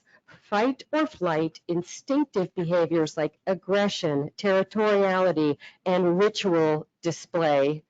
Now, how many of you haven't gotten super angry in a parking situation or know loved ones who have? So this really strikes a nerve, strikes a point. Parking requirements are closer to sorcery than to science. So we have two kinds of parking. We have curb or street parking. Then we have off-street parking, and I'm going to share what Dr. Shoup says and others have said for both of those. Parking code right now is a pseudoscience. It's completely illogical framework and nonsensical, including some gender ratios that are arbitrarily set. For instance, more parking is required for a beauty parlor than a barber shop. There's the parking differential for nuns that is different from priest housing. So you get the sense of like, where did all of this come from and how did it come to be what we accept as normal now? My favorite here is the swimming pool. So a swimming pool parking requirement might be one space for every 2,500 gallons of water. So this leads to what Shoup calls the butterfly effect. The result of these parking requirements, the underpriced curb parking results in shortages. Something around 30 to 35% of all traffic in the urban core is attributable to people looking around for parking spots on the curb because we haven't priced it properly. No curb parking leads to the demand for off-street parking. So this is when developers have to build these giant garages or secure surface level parking. And that results in our cities being very, very spread out and unwalkable. So spread out cities result in the greater need for more cars and more parking is required. You get where this is going. Traffic makes walking and biking less pleasant and much more dangerous. This leads to more congestion, slows down our transit vehicles, and lots more pollution. So more parking requirements also result in fewer small businesses. That is the backbone of our economy, our small businesses, and less housing. So this is really a problem. Mismanaged curb parking is a disaster with catastrophic consequences. So what are we going to do about it? Dr. Shoup there's something called the Shoup dogma. Shoupista, I forgot to mention, is like his fan base for real. And there's a Facebook page, and he's really a funny person, but he can insert humor into a very serious topic. So he has 3 guiding principles. I'll give you some examples. How can we fix this? First, let's look at curb meter parking. Why does everybody hate this, including businesses, homeowners who are in the vicinity? That's because they don't understand meter parking. It's not something that has been widely applied, and they don't understand what happens to their money. They think it goes right to the devil. So the first principle in the Shoup dogma is to charge demand-based dynamic pricing for the curb. This is an example that comes from San Francisco. Demand-based pricing is flexible, meaning we could have a different price at our metered parking based on the demand in the hour, the day, the season, whatever makes the most sense. Our goal is to price it. Remember, he's an economist. Our goal is to price it so there is always 15% availability. So we can get rid of that traffic that is going around and around our city looking for car parking. The only thing worse than paying for parking is having no open parking spaces available, Dr. Shoup tells us. So that's our goal. The Shoup dogma number 2 is to spend, I'm going to go back one slide, spend all that meter revenue hyper locally, meaning use it to benefit the community and the people who come to that district, that commercial corridor, those stores and restaurants. Some examples of that, the benefits that are used, and this is put into place in many, many communities. We can improve sidewalks. I don't know about you, but as an advocate, when I ask for something to be improved or repaired or made more people friendly, I'm often told we don't have the money. And so this is a revenue stream that I believe is untapped. Landscaping, cleaning, trash removal, meter cadets that become part of the community and issue tickets to people who go beyond their parking privilege. That leads to a reduction of crime, better lighting, more tax revenue that goes in because the businesses will pick up new customers, free Wi-Fi. Those are examples of how that money can be made hyper-local and benefit us. Pasadena is the most widely known example of this happening, and so I just bring that to your attention. You can look more into it. Remember that picture with the devil just waiting down there in hell to receive all that parking meter revenue? This is how we depoliticize the curb parking that we want to establish. We sign it and convey to all the businesses in the corridor. Maybe the restaurants say, Wi-Fi paid for by your parking meter, thank you.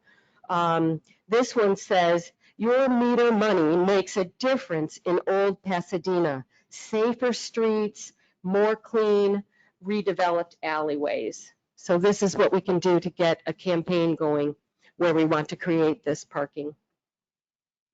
The third Shoup dogma pertains to off-street parking, which is to remove the parking requirements. There are presently nearly 40 cities in the United States. You might think, oh, that sounds like Europe. No, happening here all over the United States, where parking requirements of developers don't exist anymore on a wholesale level. Some cities have revised their codes just by doing word search and replace from minimum to maximum. So they have the same language, but instead of saying you have to provide a minimum, they say you can provide a maximum of. So just to give you a sense of that, it can happen. These are some thoughts that Paula Flores and I had just when we were brainstorming earlier in February, and I think Karen, I'll turn it over to you to talk about the local perspective on parking. These are just some examples we had of where metered parking would make sense.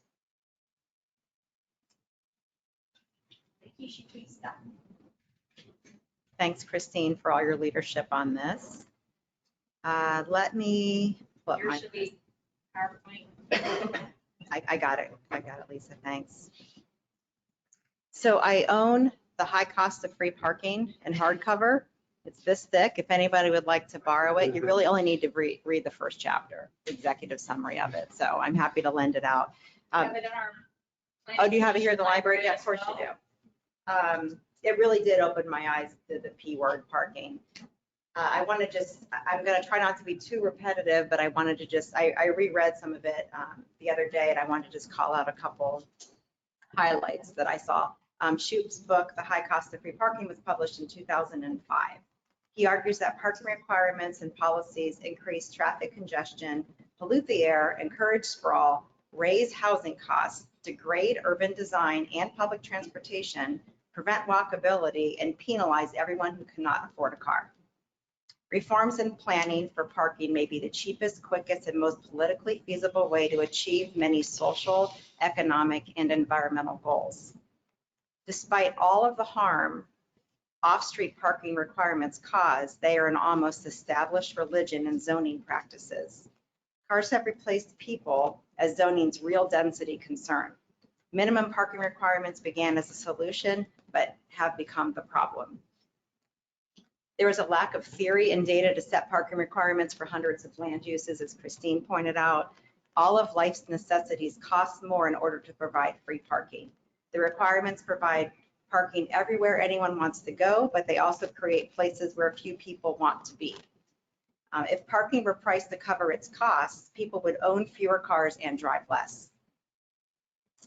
The good news, parking lots can be easily redeveloped because it typically has a single owner, no demolition costs, does not require new infrastructure, and is near both jobs and shopping. Think about all the surface parking lots in downtown Tampa, as an example. The new housing can't cause gentrification or displacements because no one lives there now. This was a quote I thought was fun. Whoever said life was about the journey and not the destination never had to look for a place to park. We expect parking to be immediately available, directly in front of our destination, and free. We don't hold any other good or service to the same standard. And the good news, the city has just embarked on a citywide parking master plan. I think I have a meeting this afternoon about it. And we're working with their consultant to pilot a few of these parking benefit districts in the downtown area.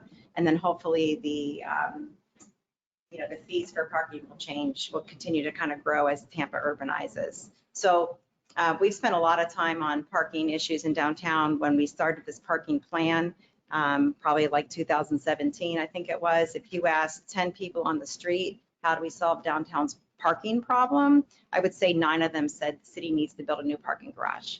And I think that we've been able to, we collectively have been able to change that narrative a little bit.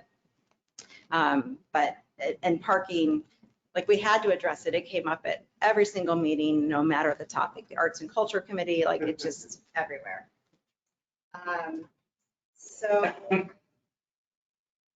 there is an appetite for wider spread solutions.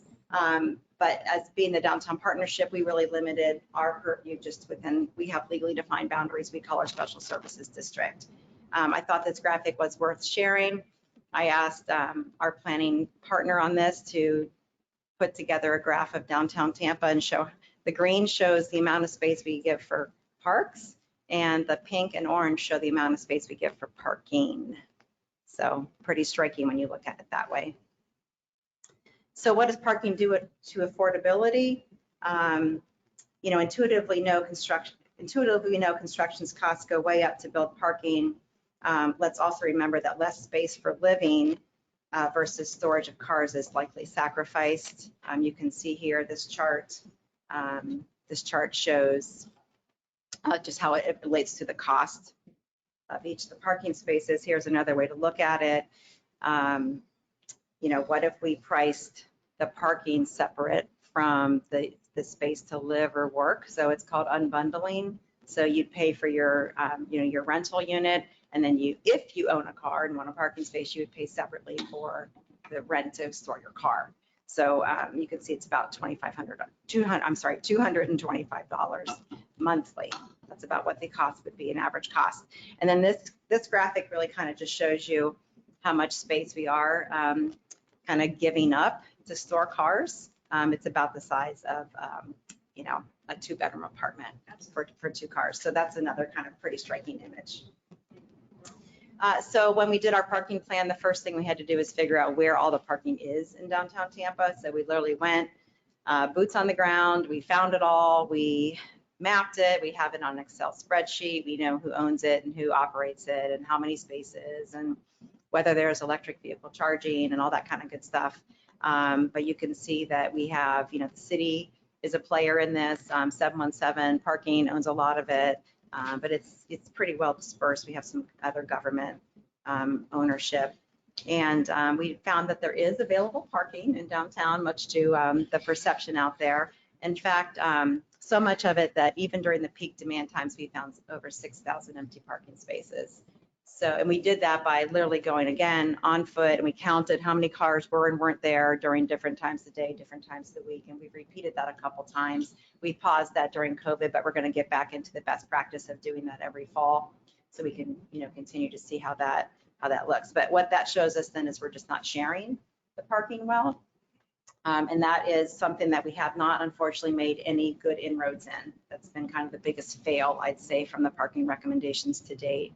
This is just showing you, the taller the building, the more the parking is used. So we have lots of very underutilized parking. So, also there's a walking problem. A lot of the parking just isn't right in front of the door, so we might have to walk a few blocks. The good news is Tampa does have very short block sizes, among the smallest in the country, 200 feet. So, and I hope that you think downtown is a very walkable urban environment. We have sidewalks on both sides of the road. We have, I think, drivers who are expecting to see activity, that kind of thing. So, but right, LPIs. So you can see this is some of the sample walk distances. You can get most places within a 10 to 12 minute walk. So if you really think about it, maybe that's part of your daily exercise routine. But customers don't have incentive to ask for anything differently. We pretty much have daily parking and monthly parking and kind of nothing in between. The city mobility department does assure me that as their technology increases, we'll be able to offer kind of a wider variety of maybe like a 10 pack of parking. So, because I think the psyche is if you have a monthly parking space, it's just easier to drive in. But if you're paying for it on a daily basis, you might rethink, maybe I'll work from home, or maybe I'll take transit, or it's a beautiful day, maybe I'll ride my bike, that kind of thing. So we're trying to get at that. So we did work to, so basically this is saying, the partnership is kind of like a collaborator here. We don't have a whole lot of actual control. Certainly the city can make some moves and the private sector can make some moves. Parking operators are very active in our parking plan and also supportive of it.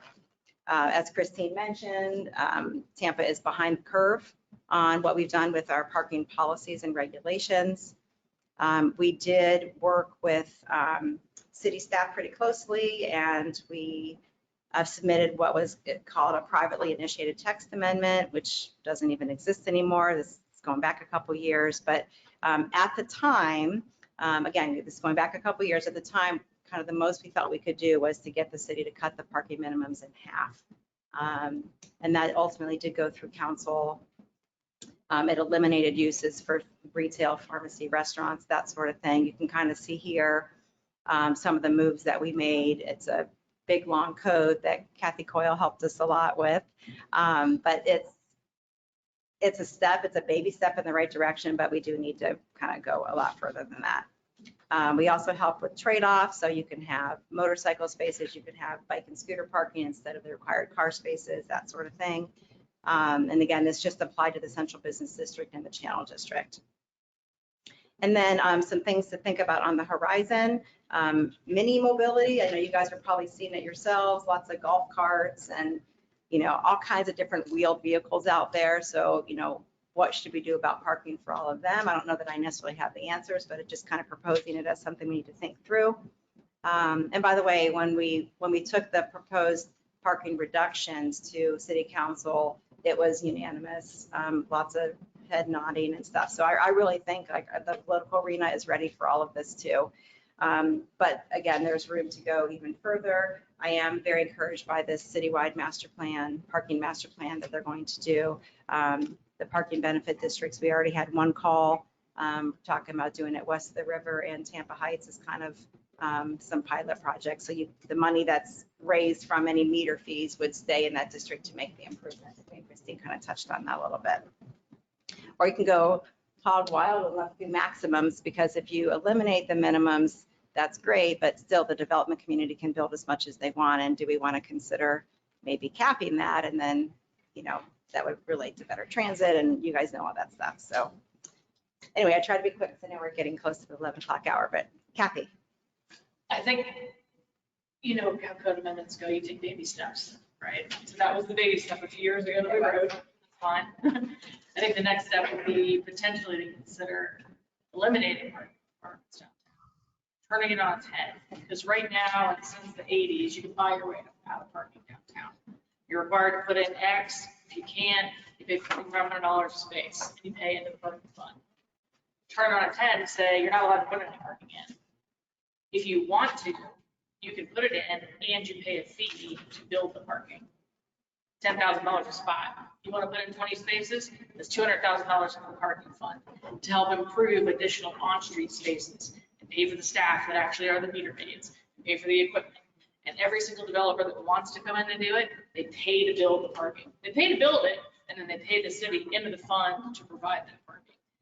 The biggest issue we have on off-street parking is that we give away the ownership, right? Once they build that parking, it's theirs.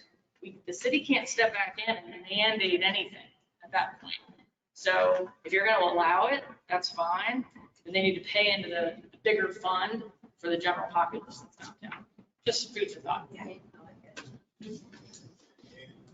A quick question. Did your study downtown have any findings or any recommendations regarding principal parking? I know like one of the challenges we have in West Shore is we have a lot of private lots and we have no city lots, and we don't have any, I don't think 717 operates any lots outside of maybe the Buccaneers. Maybe there's one lot for them. But we have a lot of parking garages, and a great example I use is the Ruth's Chris on West Shore Boulevard, because you have to have 175 spaces for that dining room that opens up at 4. But across the street, there's a brand new bank, actually just came down from Long Island to West Shore, new to the whole region. And they need 7 spots for their employees, and they only have 3 at their complex. So they came to us and they said, can we use the lots at the Ruth's Chris? And they said, well, no, because your hours are 8 to 5, their hours are 4 to midnight. And if they don't have all of their available parking by 4 o'clock, then they cannot lease out to you. So one of the things we did in the West Shore overlay with some of the text amendments is we did reduce our parking, I think, probably making the baby steps that you made, maybe a little bit smaller baby steps, to be completely frank. You know, did you have any kind of findings or anything on principal parking? Because one of our goals is by reducing the minimums, you know, folks will now have additional parking that's not required by code, so then they can go and horse trade that with, you know, other individuals, neighbors primarily, so that, you know, we can make better use of the parking that we do have rather than encouraging folks to build more. Yeah, the shared parking really is the Achilles heel on that.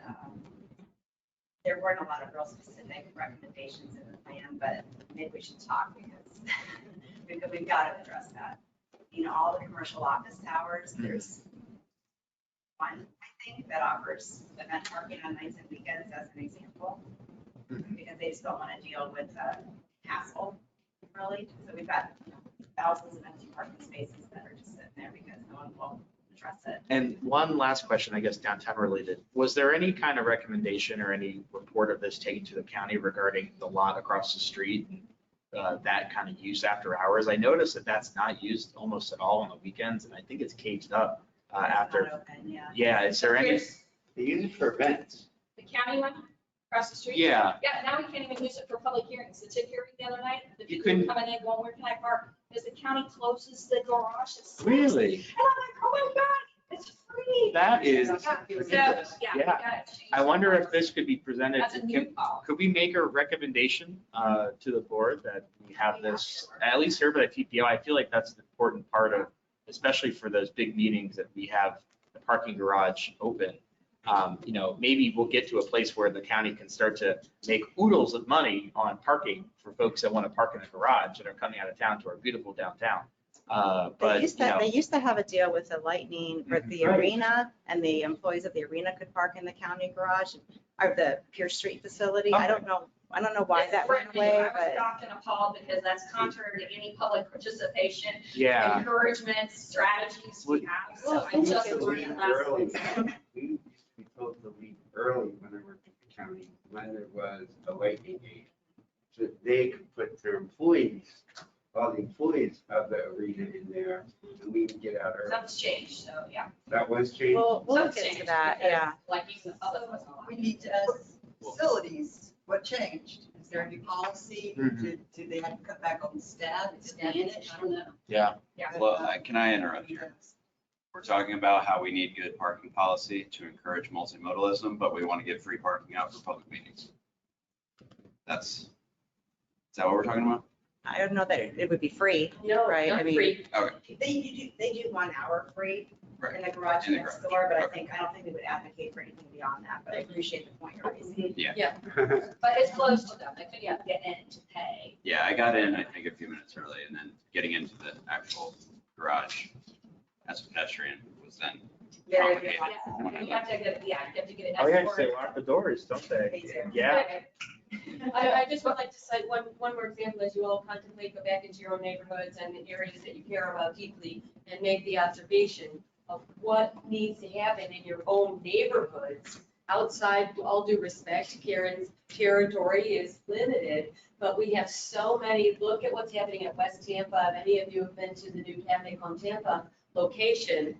I observed something that Karen first illuminated to me. That is when street parking is free or extremely cheap, people who have a parking spot don't want to bother going all the way up, possibly getting motion sick like I do. So they take that free parking, and that's exactly what's happening in West Tampa. There's free parking on the street, and so the residents, although they have parking in a garage right around the corner, they take all the free parking. That puts the pressure on the restaurants because people complain that they can't park near the restaurant. So this is a dynamic. We really want to have priced parking and money that's on the meter saying, thank you for the street trees or whatever it was. And that same thing used to happen downtown Yeah. and on the weekends with the Element Tower Yep. and the other tower before some of these policies were implemented. So you'd have residents parking on the street, killing the business and parking for people coming from further away. And the employees of all the restaurants who want the customers parking for their customers. Board Member Jenkins. Yeah, I don't know if you guys realize, people that drive 15, they had 2 vehicles. You had on the van, they had a different. And then now, they had the vehicles that come from the side out. So those who usually want to go out on the side, they want to go out the sidewalks for the problem that people did. So they was hitting the sidewalk. So they're forcing us to park a little bit more in the street. There's not enough room to get the little people all the way out. So when they decided to park, they just place where you have more room for the little to come out. I don't know how you would do that, but There should be dedicated spaces for those paratransit type vehicles where the curb is dropped a little bit. So About personal vehicles? okay, so like you could drop a curb a little bit so that the equipment could come out. But some of those things that need orderly. I know they're historic granite curbs. They're 10 inches plus. They're high. Saying it's difficult. because they ain't no Yeah, yeah. There needs to be an accommodation, at least one per block or one per face where a vehicle like that could go and park that way. And we will need more and more ADA Yeah. parking as we have this tsunami of aging in America. So. Board Member Ignas. With the existing parking meter technology that we seem to have in downtown, can that already be priced at demand? I mean, kind of like it's 35 cents a minute regardless of where it is. Do we have the infrastructure that we can already start? Our congestion pricing. I don't know totally, but I will say downtown is now $2.50 an hour to park on street. It used to be it used to be cheaper to park on street than off street when we started the parking plan, so that at least got fixed. But congestion, I think the city is open to congestion pricing. Again, we're just, unfortunately, we just keep having to take the baby steps in the right direction. Right. But those meters, whatever those pay meters are, I know they're Sacred Heart. That's not how I know it, at church. So I know that there's pay stations. Yeah. But so that technology's there, so there is the possibility of doing this on-demand pricing versus the price. Yeah, right. So the technology is there to support dynamic pricing, I think. But what isn't there is what Dr. Shoup reinforces. We have to keep studying because we want to aim for that 15% availability at all times. So we need, right. So we want to be able to affect the changes in a manner that are consistent with getting those 85% occupancy. So the study has. And I guess the only other point is, I forget the commissioner's name, there's a female commissioner, no longer on the county commission. She's very much involved in affordable housing. Right, Julia, and I talk with her all the time on LinkedIn. But, I mean, this parking thing is increasing the price. That's why we don't have any affordable housing in downtown Tampa. What we have is luxury housing, okay? And those developers say, well, what's considered affordable? Well, $250 a month, that's a lot of money for an average person. Parking. So somehow we could tie her in the affordable housing movement, particularly in some of these border lots that exist on the outside. Yeah. I'm sure she understands that connection. Okay. Yeah. Yeah. Yumi is a big speaker in this space too. Yes, in my backyard, they advocate for workforce and affordable housing. So she please does. Thank you. Did anyone want to make a motion about that? No, I just would like to put a bug in the chair's ear about any increase in the future and maybe potential set-asides for transit operations that coincide with any raising in parking and maybe looking at existing parking revenue for transit operations to help ease the access to places with paid parking. Is that a motion? Or even the transit stuff. Yeah. I'll make a motion that the Livable Roadways supports the city of Tampa allocating existing revenue and any future increases to transit service to areas with paid parking. Okay. Maybe service and amenities, so you could do the stops. Service and amenities. Second. So I have a motion by Board Member Willetts and a second by Board Member Press. Any other Question, was that allocate all of it or a portion of it? Portion The of way it. you said it was allocated. Allocated a percentage of any increase and also consider a percentage of existing revenues. You may want to add what I said about the. Okay, about looking at, availability for. Okay, we have a motion on the floor and a second. All in favor? Aye. Any opposed? Okay, motion passes. Thank you. You ready for the 1-minute update? Okay, I have a very short update. I'm Lisa Sola, your liaison, TPO staff, and I'm the project manager for one of our next Vision Zero studies. This is going to be similar to some other studies we've done. This one's distinction is that it's county owned and maintained roads, but they're located in the city limits. The 8 we did previously were county owned and county maintained in the county limits. So, but as per usual, all of our corridors are on our high injury network. I'm working in partnership with Public Works and Community and Infrastructure and Planning and City of Tampa Mobility. So they're all part of the team on this one. The 2 corridors that were selected after we looked at the top high injury network were Waters Avenue from Armenia to Florida, which is approximately 1.5 miles in length, and then Sly Avenue from Armenia to Nebraska, which is approximately 2 miles. I will concur with Arizona that we're out there for the field review. I can't imagine being on any mobility device and surviving. The sidewalks out there, they're very narrow, they're very ill-maintained, there's blacking, and they do lean, and it was very uncomfortable for even us able-bodied folks. So we gave it kind of a new name because it's where, language is decisive, so we're calling them streets versus corridors this time because the context and placemaking that streets elicits. So we did go out and do we first did the crash analysis, know what we're dealing with, and then we did a field review in May. We're designing a survey, so I'll be asking you in the future to help disseminate and distribute it so that we get meaningful feedback, and we'll be hosting a couple of community workshops. So working with City of Tampa staff on locations and dates for that in the July-August timeframe. So then, as per usual, we'll develop recommendations. Our fix-it ideas and stuff will come back through for feedback from you guys and the community.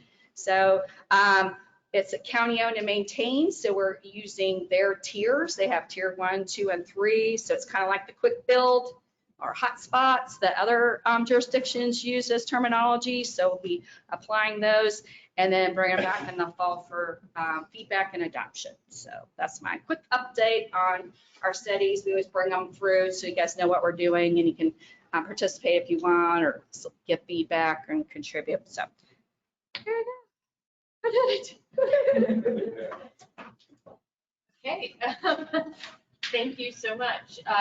Do we have any old business? New business? Do you have new business? The new Plan Hillsborough website? Oh, yes. PlanHillsborough.org got a refresh. We have lots and lots of studies that were on there and all the data and are great resources. But we have a librarian, so she got really organized. So I want to tell you, I want to show you, but you guys are intelligent. So PlanHillsborough.com now has like an old archive area. So any old study, like here, oh, the real study from 2004. Well, it's over in the archive and there's a searchable function there. So every great report with just that, they say it's really fast and easy because she got on us about too many graphics and PowerPoints and things and stuff. So it's like the city over there. So if you find something missing or need something as we migrate, just communicate and I'll get it over to the webmaster. Somebody was looking for our adopted Vision Zero action plan and couldn't find it. I'm like, oh my gosh. So we're fixing that currently.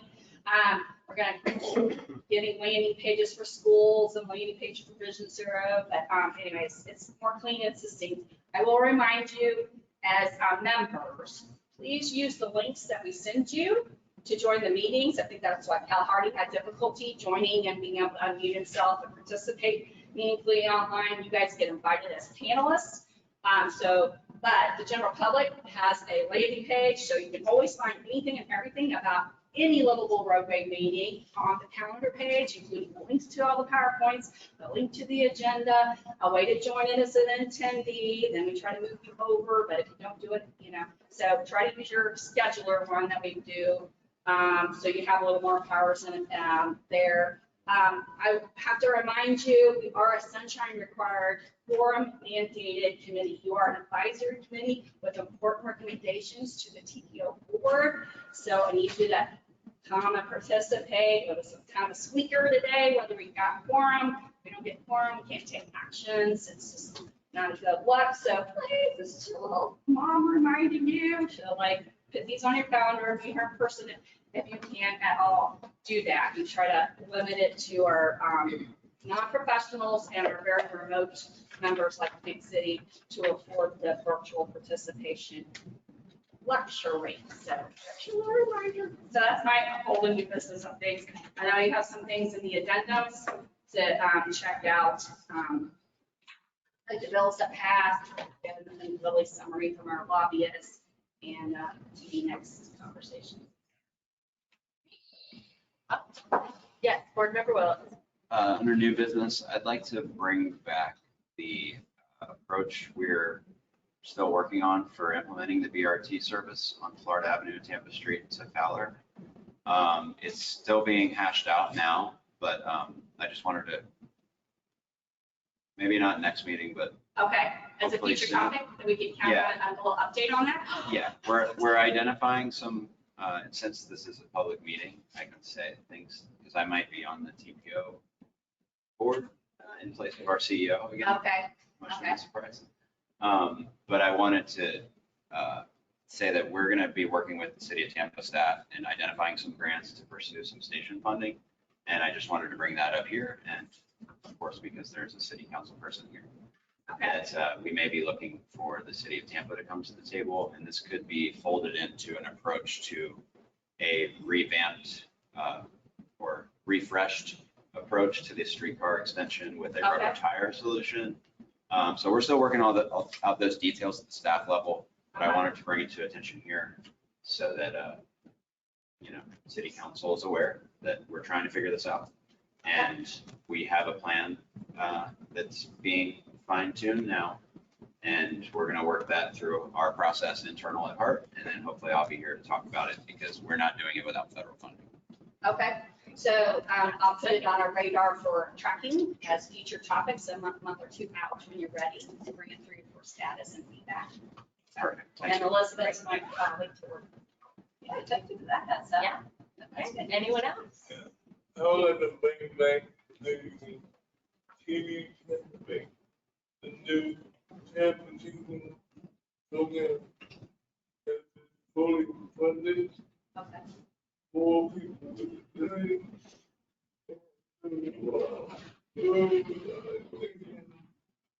And they keep everything and taking over the funds, the project. Yeah, a lot of people, it's going, it's all fine now. Okay. You know, boys with thing, and then something back. Thing, and the guy that you want to play the thing,